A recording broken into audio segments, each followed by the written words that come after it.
નમસ્કાર વિદ્યાર્થી મિત્રો, હું મારા વાતની શરૂઆત એક શ્લોકથી કરીશ. અલસસ્ય કુતો વિદ્યા, અવિદ્યસ્ય કુતો ધનમ, અધનસ્ય કુતો મિત્ર, અમિત્રસ્ય કુતો સુખ. અર્થાત આળસુ માણસના જીવનમાં વિદ્યા ક્યાંથી? અને જેના જીવનમાં વિદ્યા જ નથી તેવા અભણ માણસના જીવનમાં ધનની પ્રાપ્તિ થતી નથી. જેના જીવનમાં ધનની પ્રાપ્તિ નથી તેને સારા મિત્રો મળતા નથી. અને જેના જીવનમાં સારા મિત્રો નથી તેના જીવનમાં આનંદ જ ક્યાં છે? મિત્રો, સમય કોઈની રાહ જોતો નથી. અત્યારે તમારા જીવનનો આ ગોલ્ડન પીરિયડ ચાલે છે.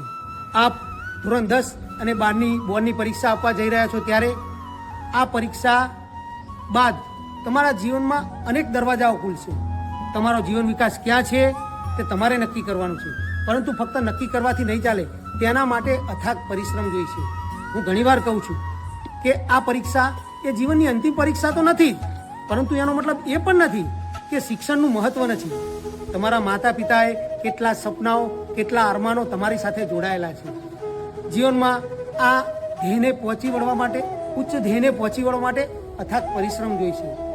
તમારી મહેનત રંગ લાવે તે માટે દ્રઢ મનોબળ સાથે, આત્મવિશ્વાસ સાથે આપ આ પરીક્ષા આપો.